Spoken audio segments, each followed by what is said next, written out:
Mr. Speaker. Materia Toure. Thank you, Mr. Speaker.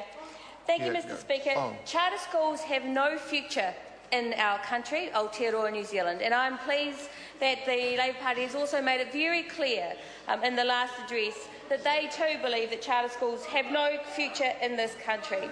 We want to make it very clear to any of those who are considering establishing one that should there be a change of government in the near future, your schools will no longer exist as charter schools.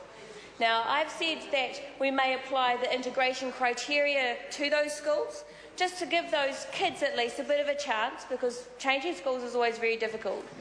But if that integration criteria isn't met, or there are other reasons why those schools should be closed, including the fact that the legislation will be repealed, then charter schools will no longer exist in this country. And it's important for those who are considering setting them up to know that well in advance, the risk they are taking in establishing charter schools in New Zealand. Why do we say this? Because we believe that the public money for education should be spent on a strong, free and quality public education system, not in lining the pockets of a few wealthy cowboys who will drain the public purse for their private profit. It's been very disappointing that the Minister herself has shown no real awareness of her portfolio and the impact that the policy decisions she makes has on schools, teachers, children and their families. We've had the Novapay debacle report today, showing that she didn't even know who was responsible for managing this multi-million-dollar disaster. And in this charter schools bill, sir, and the policy behind it, we see exactly that same neglect and, frankly, incompetence from this minister in managing this policy. One of the key issues that was raised today in question time was the fact that this government, this minister, will not guarantee that the schools that she has just closed in Christchurch will not then be rented out or used by charter schools for making a profit. These schools were closed apparently because of population decline in those areas. These schools were closed apparently because of earthquake damage that was too expensive to fix in these areas. But she still retains the power and obviously the intention to rent these schools out to the charter school cowboys who have no educational experience, who will be able to make a quick buck off the public purse and in doing so exploiting vulnerable New Zealand children. So, because that's who will be running these schools. There is no requirement for these cowboys to have experience in education management or its delivery. There are fewer checks on these cowboys than are currently applied to principals and to teachers. Not only that, they will be able to employ untrained people. These are not teachers, these are just ordinary people, but without any training or expertise in education, to teach children who all of the research in New Zealand and before the minister says needs the highest trained, best trained, most professional teachers in front of them. That if you want to teach to vulnerable kids, they need the best possible teachers, those who are skilled and trained in this profession. But these cowboys will be able to get anybody they want, including their mother and father and sister and brother and uncles and aunties and cousins, anybody they like, to come in front of these kids and get public money for that, significant amounts of public money for that. And not only that, they'll be able to get money, for example, for dealing with children with disabilities.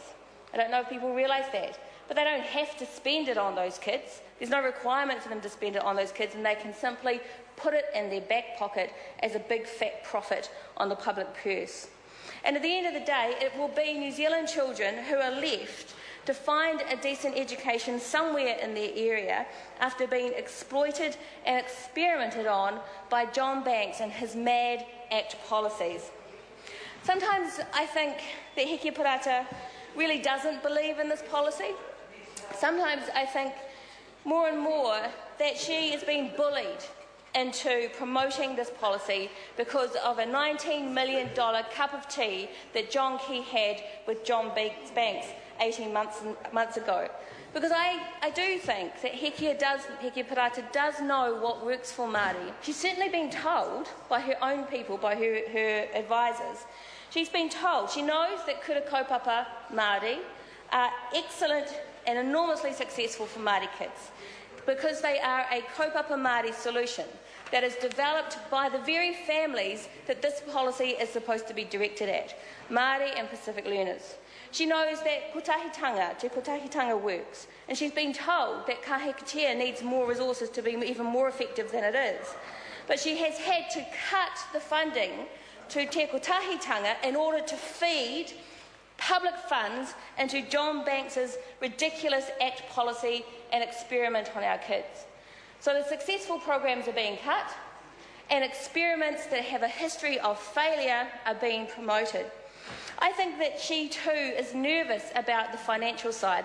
During the committee stages of this debate last week, I asked the Minister very specifically to guarantee that if there is an OIA request to her and her ministry about financial matters to do with charter schools, that she would never use the commercial sensitivity clause, because she sat here and said that it was okay that the Official Information Act didn't apply to charter schools because all of their financial information will be made public.